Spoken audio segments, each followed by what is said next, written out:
Continuamos con el tema del procedimiento administrativo. En este vídeo vamos a estudiar el silencio administrativo.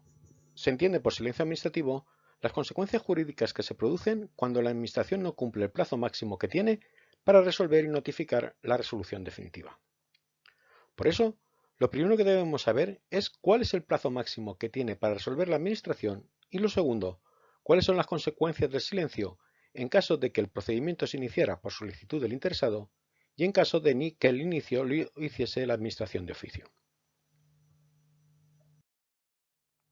Vamos a ver el plazo máximo que tiene la Administración para resolver y notificar esa resolución. A partir del artículo 21 de la Ley de Procedimiento Administrativo, que a modo de resumen podemos decir que la Administración está obligada a dictar resolución expresa en todos los procedimientos y a notificarla cualquiera que sea su forma de iniciación, excepto la finalización por convenio o pacto. ¿Esto qué significa? Que no vale con que solamente resuelva la Administración con un documento con una fecha de resolución, sino que lo importante es la fecha en la que notifique dicha resolución al interesado. Esa es la fecha en la que se da por terminado el procedimiento. El plazo máximo que tiene la Administración para resolver y notificar será el establecido en la norma reguladora del procedimiento, no pudiendo ser superior a 6 meses, salvo que una ley establezca uno superior o así venga previsto en el derecho de la Unión Europea. Y cuando no se fije plazo máximo, este se entenderá que será de 3 meses. ¿Qué significa esto? Que lo primero que tenemos que ir es a la ley o reglamento que regule el procedimiento. Esta norma determinará un plazo concreto.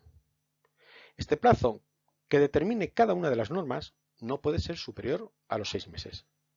Podrá indicar un plazo de 1, 2, 3, 4, 5 o 6 meses, pero nunca podrá, por ejemplo, poner un plazo de 7 meses, salvo que una ley o norma de la Unión Europea dé permiso para poner un plazo superior a esos 6 meses. ¿Qué sucede si la norma que regula el procedimiento administrativo, ley o reglamento, no indica un plazo concreto? En este caso se entenderá que el plazo es de 3 meses. ¿Pero cuándo empieza a contar el plazo? Pues depende si se inicia el procedimiento administrativo de oficio o a solicitud del interesado.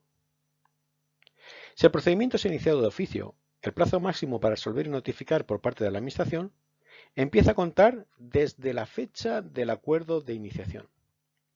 Por ejemplo, el procedimiento que tenéis en el tema contra el PAF, ¿qué horas son estas?, que se inició de oficio previa denuncia de los vecinos, la denuncia se presentó el 10 de febrero, pero el escrito de iniciación se firmó el 15 de marzo.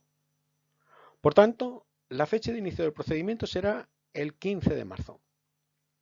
Aunque el escrito tenga como fecha de salida el 17 de marzo o la notificación se recibiese, por ejemplo, el 18 de marzo, es la fecha de inicio del procedimiento la fecha de la firma del escrito de iniciación. En nuestro caso, el 15 de marzo. En cambio, si el procedimiento se ha iniciado a solicitud del interesado, el plazo máximo para resolver y notificar por parte de la Administración empieza a contar a partir de la fecha de entrada en el registro de la solicitud. Por ejemplo, en el procedimiento que estamos viendo en este tema de la solicitud de una subvención por parte de Loida Ruiz, que se inició a solicitud del interesado, la solicitud tiene como fecha de firma el 7 de marzo, pero la fecha del registro de entrada es de 8 de marzo.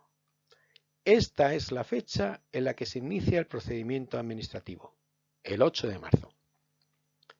Hay que tener en cuenta que actualmente muchas de las solicitudes y de las notificaciones se hacen por medios electrónicos.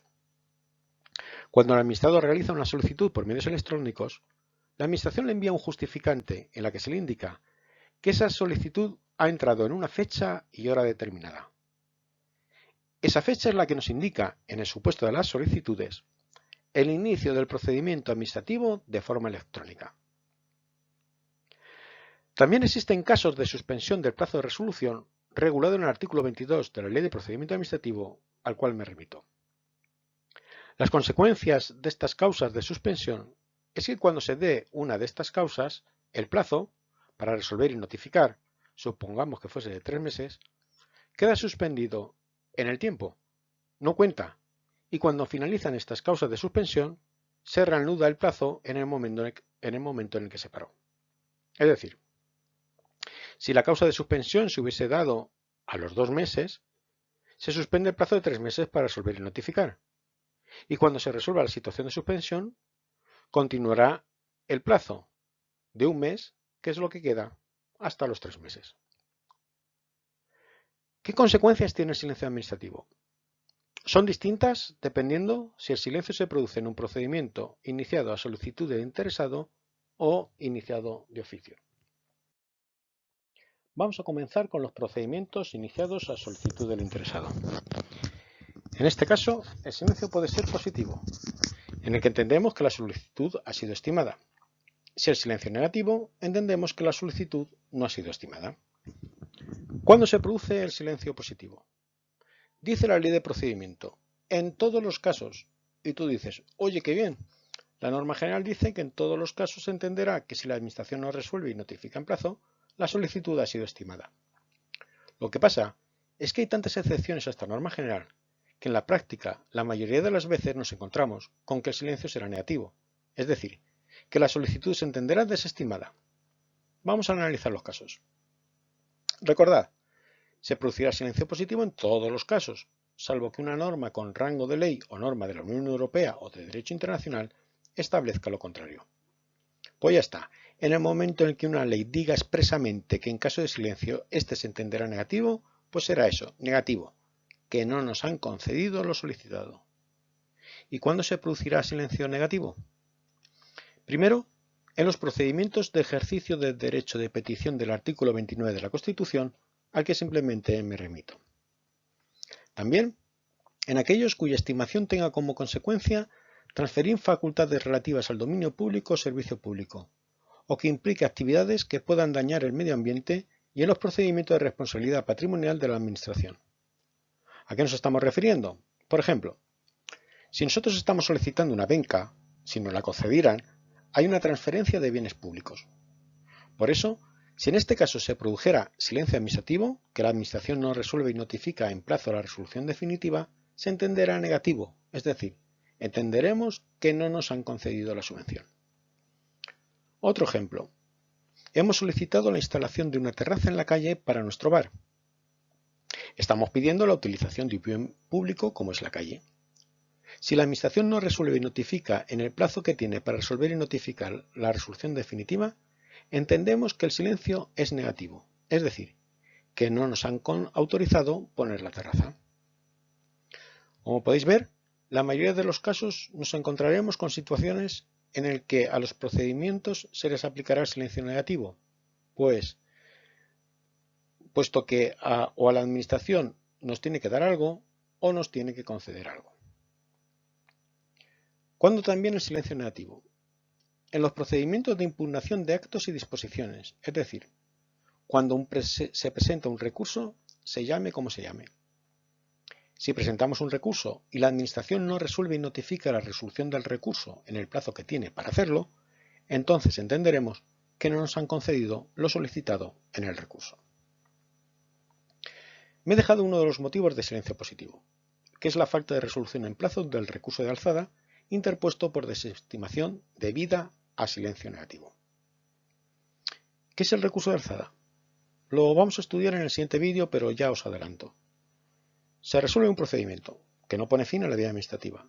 No estoy de acuerdo con la resolución y presento un recurso ante el superior jerárquico que dictó esta resolución, dentro de la propia administración. Esto es un recurso de alzada. ¿Qué ha podido pasar? Pues imaginad que hemos solicitado una beca. La Administración, por ejemplo, tiene un plazo máximo para resolver y notificar de 3 meses. Pasado este plazo, no ha resuelto ni notificado nada. Entonces entendemos, como hemos visto antes, que se produce silencio negativo. No nos han concedido la subvención. Como no estamos de acuerdo, presentamos un recurso de alzada ante el superior jerárquico solicitando la subvención. Pues bien, si este superior jerárquico no resuelve el recurso pasado el tiempo máximo que tiene para resolver y notificar, tendríamos que entender que el silencio es negativo. Pero como hemos interpuesto el recurso tras un silencio negativo, la ley dice que en este caso el silencio será silencio positivo. Es decir, que debemos entender que nos han estimado el recurso y que nos han dado la subvención. Es como en las matemáticas, menos por menos es más. Lo que se hace aquí es sancionar a la administración por abusar de no resolver y notificar 2 veces seguidas. Vamos a ver otro ejemplo de silencio administrativo. En el supuesto de Lorida Ruiz anterior, en el que hemos dicho que se iniciaba el procedimiento a solicitud del interesado el 8 de marzo, y que dice la norma que regula este procedimiento que la administración tiene un plazo de resolver y notificar de 6 meses, si no resuelve en esos 6 meses, el silencio se entenderá negativo, es decir, desestimado. Por lo que si el procedimiento se inició el 8 de marzo, el plazo de 6 meses finalizará el 8 de septiembre. Si llegado el 8 de septiembre no se le ha notificado la resolución definitiva, se entenderá que el silencio es negativo y por tanto entenderá que no se le ha concedido la subvención.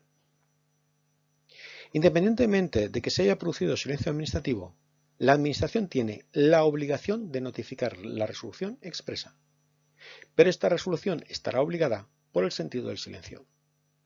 De tal forma que, si el silencio es positivo, es decir, que como la Administración no ha cumplido con el plazo que tiene para resolver y notificar, se ha concedido lo solicitado al administrado. La resolución que tendrá que dictar después la Administración obligatoriamente deberá ratificar ese silencio positivo, es decir, concederá lo solicitado. En cambio, si el silencio fuese negativo, es decir, que como la Administración no ha cumplido con el plazo que tiene para resolver y notificar, se entiende que la Administración no concede lo solicitado por el administrado, la Administración en esa resolución posterior es libre para resolver lo que quiera, es decir, puede decir en la resolución que le concede al administrado lo que ha solicitado. ¿Qué sucede cuando la falta de resolución por parte de la Administración se produce en procedimientos iniciados de oficio? Aquí se producen 3 situaciones. Silencio negativo, en los procedimientos que reconocen o constituyen derechos u otras situaciones jurídicas favorables. Caducidad, en los procedimientos donde la Administración ejerce potestades sancionadoras y susceptibles de producir efectos desfavorables o de gravamen. Por ejemplo, cuando se ha iniciado de oficio un procedimiento sancionador, una multa de tráfico. Y además, en los procedimientos paralizados por causas imputables al interesado, se producirá la interrupción del cómputo del plazo para resolver y notificar la resolución. Esto ya lo comentamos anteriormente. Vamos a ver el ejemplo del supuesto del PAF ¿Qué horas son estas?, en la que la fecha de inicio del procedimiento de oficio era el 15 de marzo. La Administración tiene un plazo máximo para resolver y notificar de 6 meses. Por lo que si llegado el 15 de septiembre no se le ha notificado la resolución definitiva, se ha producido la caducidad. Y entonces la Administración no puede sancionar a este administrado. Si quiere sancionarlo, deberá de iniciar de nuevo un procedimiento distinto. Muchas gracias y nos vemos en el siguiente vídeo.